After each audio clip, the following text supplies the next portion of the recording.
Ya oke guys, kembali lagi bersama gua. Di konten kali ini kita akan bahas soal modifikasi Karimun Wagon. Dan kali ini udah bersama ownernya, Mas Dedi. Kita bakal ngobrolin soal modifikasi yang ada di mobilnya nih. Mas, thank you banget udah mau diajak bikin video, udah ngeluangin waktunya nih. Siap. Nah, aku pengen nanya nih Mas, ini kenapa nih awalnya tertarik untuk ngambil Karimun Wagon nih? Apakah sebelumnya udah pernah punya Karimun yang generasi sebelumnya atau baru kali ini juga nih ngambil Karimun nih? Sebenarnya sih dulunya pernah pakai Karko. Oh, pernah pakai Karimun Karko. kotak. Jadi ada historinya sih, dulu kalau pakai Karimun kotak tuh cuman saya dulu hobi sepeda. Sepeda tuh Karimun kotak dipakai paling sebulan sekali atau seminggu sekali let's say. Itu cuma sekedar untuk bawa sepeda, muter-muter ke gunung atau segala macam kan. Tapi pas kejadian kecelakaan, saya dipaksa untuk ngelupain dunia sepeda, jauhin dari motor gitu kan. Akhirnya kepikiran lah bawa mobil dan baru ngerasain betapa challenge-nya bawa Karimun kotak Jakarta. Oh, oke. Macet, terusnya juga ya manual yang agak bisa dibilang itu saya udah agak lama. Iya. Antara gas sama kopling naik turun gitu kan, mesti imbangin segala macam. Kok kepikiran sih nyari mobil yang simple, yang agak mudah dikit dan yang pasti irit karena harus setiap hari. Iya. Nah, dulu kerja bawa sepeda, jadi sepeda banget deh. Sekarang itu ya udah pakai wagon aja yang irit-irit aja. Alasannya irit aja sih sebenarnya. Kan kalau di era ini mungkin ya ada juga LCGC yang lain nih. Kenapa pilihnya ke Karimun nih akhirnya? Oke, secara pribadi sebenarnya ya adalah brand lain pengen ganti gitu. Dan memang dari awal juga nggak terlalu suka sama Karimun. Tapi pas dipikir-pikir lagi, gue join di KCI udah lama, Karimun Club Indonesia. Jadi banyak temen baik cerita di situ. Dan gue udah coba beberapa kali, misalnya ada acara bawa unit lain, kok gue ngerasa beda ya, walaupun sorry itu saya misalnya let's say mobil gue lebih mahal gitu, pas gue udah datang komunitas kayak nggak ngerasa, pokoknya aneh lah, feelnya nggak dapet banget gitu kan. Akhirnya ngobrol sama orang rumah gitu kan, yakin kamu mau ganti gitu kan, terus kalau ada acara kan ngerasa sendiri kamu bilangnya nggak enak gitu kan. Ya udah stay sama sekarang. Challenge-nya tadi akhirnya kepikiran juga sih, bukan challenge, maksudnya kepikiran gimana caranya jadi pride diri sendiri dengan ya wagon ini gitu kan. Itulah dirubah dikit-dikit. Pada dasarnya dulu mau insaf, jadi jual Karko itu jual sampai pelek ketiga segala macam, udah mau insaf, pengen istilahnya beli wagon tuh benar-benar buat kerja, udah that's it. Oh, berarti dulu pas Karimun kotak tuh juga udah modif tuh, suka modif. Iya. Okay. Tapi kalau Karimun kotak jujur aja ya, dia karakternya udah dapet. Jadi kalau seandainya let's say lu punya Karimun kotak kan, lu cuman ganti kaca bening, pelek kaleng segala macam, itu udah simple, dapat feelnya. Nah beda sama wagon, karena wagon nggak tahu ya, entah bentuknya kapsul udah agak kekinian, jadi dibuat retro kayaknya agak berat, dibuat VIP juga ET-nya agak lumayan, ya mepet gitu kan, agak lumayan, dan ini butuh waktu perubahan, butuh waktu perubahan. Ini berarti awal ngambil tuh udah ada konsep untuk modif kah, apa masih masih nyari-nyari? Oh standar, memang untuk modif memang butuh waktu. Mungkin ada berapa yang lihat jadi research dulu lah gitu kan. Istilahnya butuh adaptasi sih akhirnya sampai dapat ini feel gue banget. Ya memang butuh waktu. Jadi perubahan ini udah beberapa kali lah. Dari pelek 13 sampai dan 17 udah ngerasain lah. Ya sekarang nyarinya comfort yang untuk bisa daily tapi masih enak dilihat kalau menurut gue ya. Karena berapa orang seleranya beda-beda kan. Dan ini berarti kalau sekarang misalkan orang lihat ini jatuhnya konsepnya masuknya ke konsep apa sih modifnya nih? Jujur gue sendiri ya dari awal nggak berpikir konsep, karena gini, gue tipikal orang yang percaya bahwa karakter gue sesuatu yang agak mainstream. Beda dari mungkin gue ngerasa mungkin gue juga dulu senang nulis, senang musik segala macam. Gue memang karakter yang suka agak gimana ya, agak keluar dari jalur. Walaupun ya basicnya kita mesti tahu kan, misalnya let's say VIP style tuh gimana, rally look tuh gimana, terusnya ya tau lah. Tapi ya akhirnya pengen jadi diri gue tuh seperti apa dan untuk nyaman gitu kan. Karena ada dua pikiran yang jadi gue coba satu sih. Gimana caranya mobil masih bisa dikendarin tiap hari dengan ya konotasi nyaman gitu kan.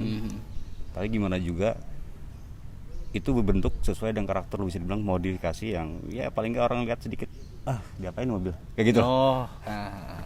Itu sih sebenarnya. Dan kalau menurut gue juga ya modifikasi mobil tuh mencerminkan dari karakter seseorang juga gitu loh, kayak dia mengimplementasikan diri dia tuh ya di mobil ya gitu. Bener. Menunjukkan karakter ya kan. Dan itulah makanya mobil gue bersih, hati gue bersih. Waduh. Bercanda ya. Dan pasti juga punya channel YouTube juga kan ya? Oh iya, itu dia Pak. Saya ada channel YouTube namanya Denny Ananta Ramadan. Nah sekarang kita bahas ke mobilnya sendiri deh. Ini kalau untuk ubahannya nih, secara eksterior dulu deh. Udah ada penambahan atau ubahan apa aja? Kalau eksterior, kalau gue dari depan grill itu gue buat dari gue lupa ya, Suzuki Wheel Up pokoknya. Gue ada rekanan bengkel lah. Dan ada gue juga beli grill custom lah. Akhirnya gue gabung, ya itu buatan gue, tangan gue sih. Bener-bener itu hasilnya beli kayak yang jaring doang gitu ya berarti? Itu jaring nggak sih? Grill sih, jadi dua grill tuh gue potong-potong. Oh oke. Dua grill gue potong-potong. Ya, jadi kayak gitu ya. Bagi gue sih biar murah-murah ya itu karya seni gue. Kayak gitu sih. Murah kan, tapi beli dua kan dikombinasiin ya belinya sih ya kalau dihitung sih ya bagi saya ya. Enggak sih, nggak mahal, biasa aja. Oke, terus lampu juga udah kalau dari jauh sih tadi ngeliatnya kayak udah di black housing nih berarti. Ya black housing, memang black housing. Dan black housing itu sekarang bukan hal yang aneh lagi sih, cuma murah kok. Kisaran berapa sih sekarang emang? Black housing waktu itu 200.000. Oh 200.000. 200 sampai 250.000 gitu deh. Nggak mahal. Tapi untuk internal kayak lampu gitu dari ganti yang Proji gitu apa belum? Cuma LED aja. LED aja. Oke. Kalau yang bawah di fog lamp. Fog lamp tuh di Scotland kuning berarti. Dicat. Oh dicat itu. Dicat. Itu kalau ngecat misalkan kayak lampu kayak gitu tinggal dipilok aja tuh. Iya, betul. Tapi nanti tetap ya keluar aja ya. Tetap. Dan kebetulan gue juga pernah dulu pertama kali ini, makanya memang gue butuh waktu sih untuk bener-bener rasa proper ya. Pertama gue fog lamp gue cat tanpa vernis. Itu akhirnya kayak semacam bintik-bintik putih banyak kayak lecet-lecet. Akhirnya nggak kuning lagi, waktu itu kuning. Kedua gue pakai stiker. Oke. Nah pakai stiker sebenarnya nggak bagus juga. Setelah makin panas stiker itu akan retak. Iya, dan warnanya itu jadi pudar. Nah, yang paling parah tadi retak, diklat susah. Akhirnya gue coba amplas segala macam, ya gue ituin lagi. Oke. Jadi yang sekarang ini gue lagi dapat, gue sharing lah sama bengkel gue. Yang bagus itu ya dipilok tapi pakai vernis. Dalam dulu udah awet juga sih, bener sih. Udah lama tuh berarti ya? Udah awal-awal tuh? Baru sih belum 2 bulanan. Baru 2 bulanan. Oke. Terus ini udah ada add-on juga berarti ya di bumper sama side skirt ini? Udah bawaan apa tambahan? Tambahan semua sih. Tambahan. Dan kalau sering ngomong ini buatan mana segala macam, jujur gue ngerasa ini udah sekian orang. Jadi depannya kalau nggak salah gue 5 kali ganti, samping udah 3 kali ganti, belakang 2 atau 3 kali ganti. Dengan model yang berbeda. Iya. Dan jadi depan itu bawaan di mana, buatan siapa, samping buatan mana, buatan mana, udah beda-beda lagi. Iya, tapi tetap aja yang murah. Jadi yang custom. Cuma bahan dasarnya yang ini bahan dasarnya apa nih berarti? ABS atau? Kalau samping kalau nggak salah fiber ya, di depan plastik. Belakang juga sama kayak fiber kalau nggak salah ya. Dan itu kalau dicat tetap bisa kinclong dan warnanya sama kayak warna ini ya? Sebenarnya sih sama. Yang jadi problem kan sebenarnya pengerjaannya. Kadang kalau fiber itu lebih lama kan. Kadang udah dicetak tiba-tiba ada yang belang lagi, atau di epoxy juga tiba-tiba bolong lagi. Akhirnya ngecat lagi. Kayak contoh samping ini sebenarnya kalau nggak salah nih gue ingat 3 kali ngecat sampai akhirnya dapat warna yang pas nih ya. Ditambah lagi kan memang Suzuki itu putihnya agak aneh ya, siralik. Jadi dari harga catnya sendiri memang udah agak beda karena ada 2 kali cat kan. Dia putih dulu, jebret baru siraliknya tadi kayak silver gitu loh. Kayak diamond biasanya 2 kali ngecat lah. kayak gitu sih. Oh, Itu challenge juga memang. berarti itu nggak bisa ditotal ding soalnya kombinasi dan udah ganti berapa kali. Ya sebenarnya sih kalau dipukul rata ya pukul rata dengan mungkin kita mesti referen kan. Iya. Ini juga yang selalu gue bilang di YouTube gue, jadi sebisa mungkin gue ngasih info sedetail mungkin gitu. Kalau seandainya dari awal gue beli satu set itu sekitar 1.3 tanpa cat dan cat 850-an lah. Kayak gitu. Itu udah agak enak katanya ya. Ya. Cat, Dan dipasangnya itu pakai silen berarti. Silen dan baut. Di baut juga. Oh, oke. Samping ada lagi nggak tambahan lagi? Samping gue cuma suka apa ya dekal stiker itu. Decal ya. Kenapa gue taruhin itu memang bagi gue sih itu suatu kekurangan wagon. Jadi wagon itu body tinggi banget. Gimana caranya lu bikin kamuflase kesannya nggak terlalu tinggi ya tadi stiker. Oh, oke. Jadi sebenarnya kalau nanya ini lu apain, kayaknya sih gue punya reason tersendiri sih. Itu custom bikin desain sendiri apa beli di online? Oh iya. Desain ini. Bikin sendiri dong. Bikin sendiri. Oh iya. Tukang stiker Pak yang bikin. Tapi saya punya kira-kira contoh kayak gini biasanya gini. Gue pengen kayak gini deh, simple deh. Misalnya tukang stiker tuh kasih desain 3 atau 4 gitu. Yang mana cocok kayak gini. Gue seriusin gonta-ganti stiker. Jadi kalau lihat IG gue tuh mobil gue tuh ada pernah stiker udah ganti-ganti. Karena hal yang paling bagi gue ya, hal yang paling murah dan bisa merubah image mobil lo dan gampang pengaplikasiannya stiker. Tapi nggak terlalu banyak juga. Gue tipikal pernah banyak tapi tapi gue tipikal suka yang simpel sebenarnya. Ya, emang biar lebih enak dilihat juga. Benar. Nah, sama kalau untuk biar nggak kayak kesannya terlalu tinggi, berarti kan ini aslinya ada roof rail-nya kan? Ada. Dicopot tuh berarti. Copot juga. Oh. Dan gue tipikal emang orang nggak suka yang roof rail. Jadi dari dulu gue punya mobil Kakao ya. Kakao kan roof rail juga. Dan gue copot. Gue gue mengandang sesuatu tuh tanpa roof rail kayak minimalis, simple, sama aja ya. Agak ceper sih kesannya, pendek. Tapi itu balik lagi ke selera orang-orang sih. Iya, masing-masing lah. Nah, Sawa udah ditambahin sunroof juga nih ya. Sunroof, iya.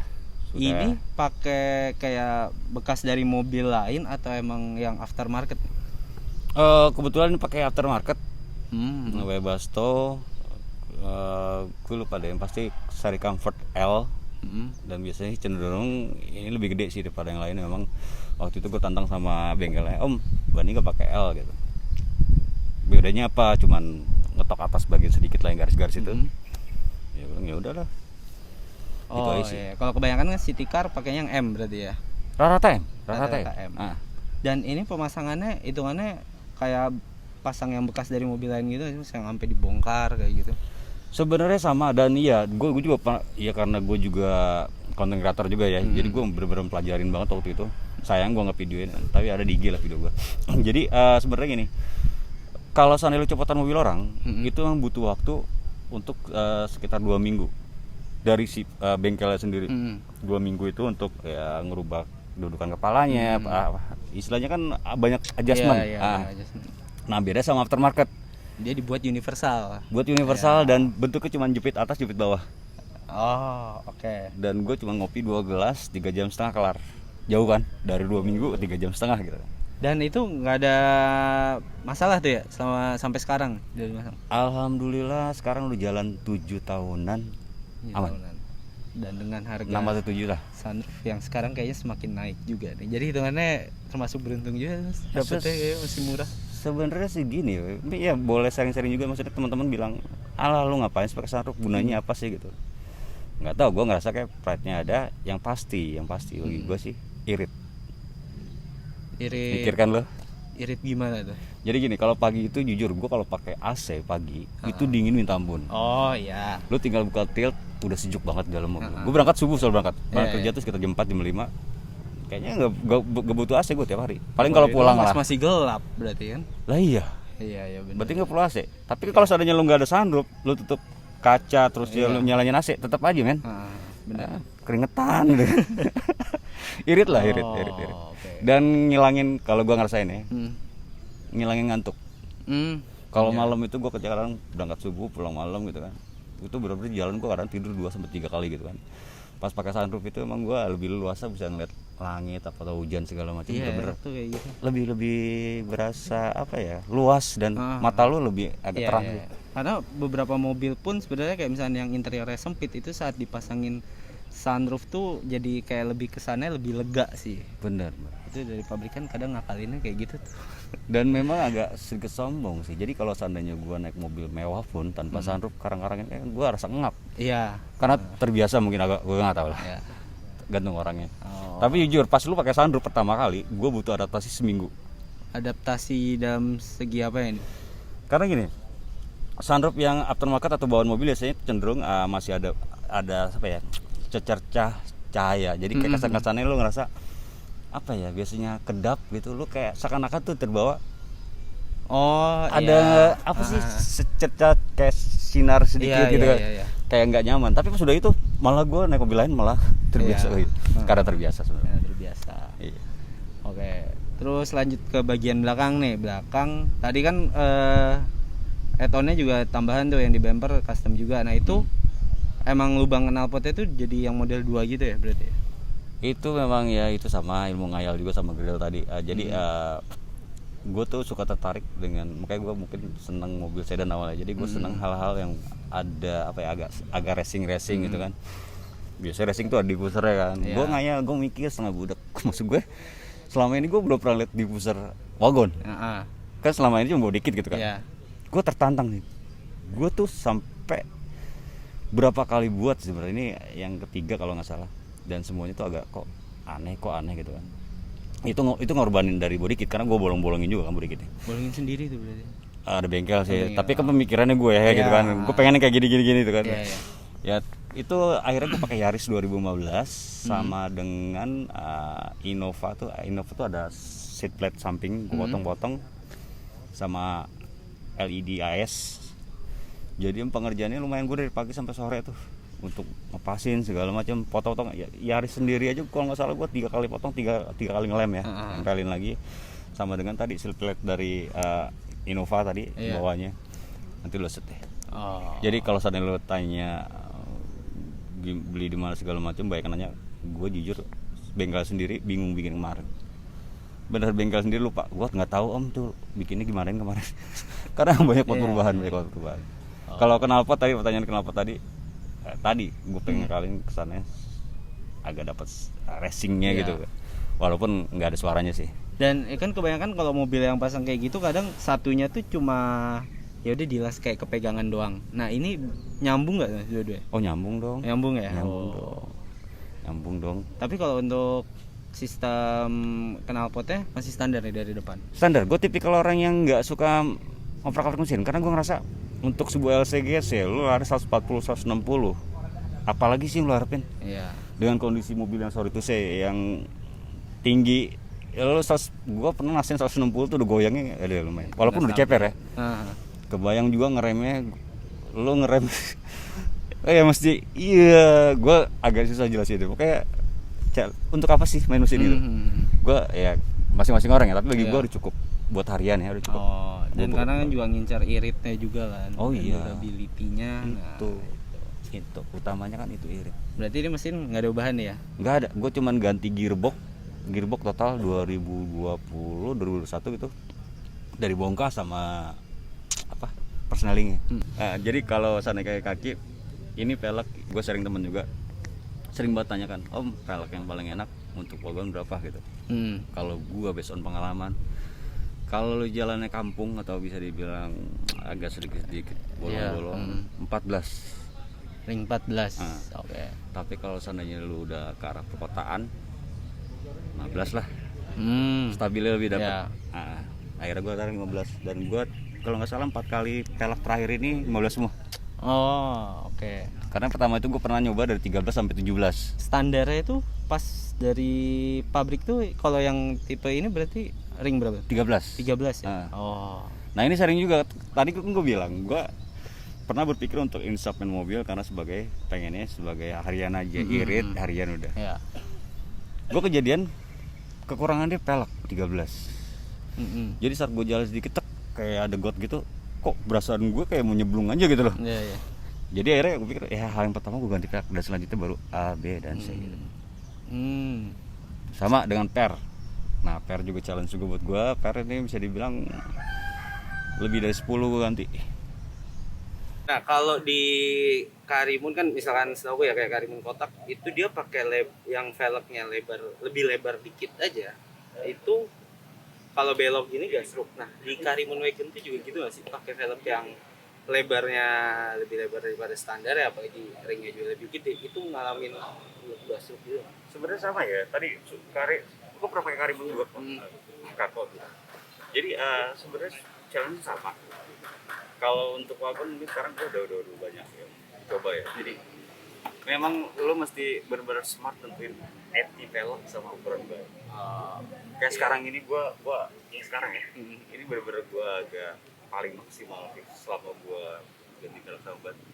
Karena ini jarak arm belakang sama ban itu kan aja ngelewat. Bis banget. Iya. Itu gua tes waktu itu di bengkel ya. Cuman buku tulis. Buku tulis nggak tahu lah, gue liat waktu itu ada buku tulis gitu kan itu baru lewat. Oke. Dan itu challenge juga sebenarnya waktu itu. Velg ini kalau di wagon orang, gue pernah lihat juga wagon orang dan percuma sama dia gitu kan. Dia yang nanya gue sih, oh kok sama lu kelihatannya enak ya?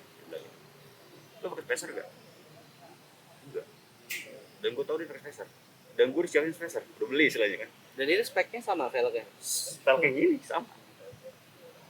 Oke. Pas gue sharing-sharing sama dia gitu kan, ternyata bannya dia agak gede. Oh ternyata ban lo. Jadi emang kemarin tuh si bengkel juga ngasih masukan ke gue, om pakai spacer apa gimana, terserah om nih gitu kan. Gue tantangin bengkel, sekarang ini deh, lu kan ahlinya, menurut lu masih aman kalau nggak benjol. Kalau untuk tipe velgnya sendiri nih, ini yang lagi dipasang velg apa nih? Ini DTM Racing tuh iring lah ya. Dan DTM ini sih kalau orang bilang rally look lah. Sebenarnya lu agak di bawahnya Combo Motif. Ya. Nah sekarang kan Combo Motif ada SN gitu. Combo Motif harga goyang, nah ini agak stabil.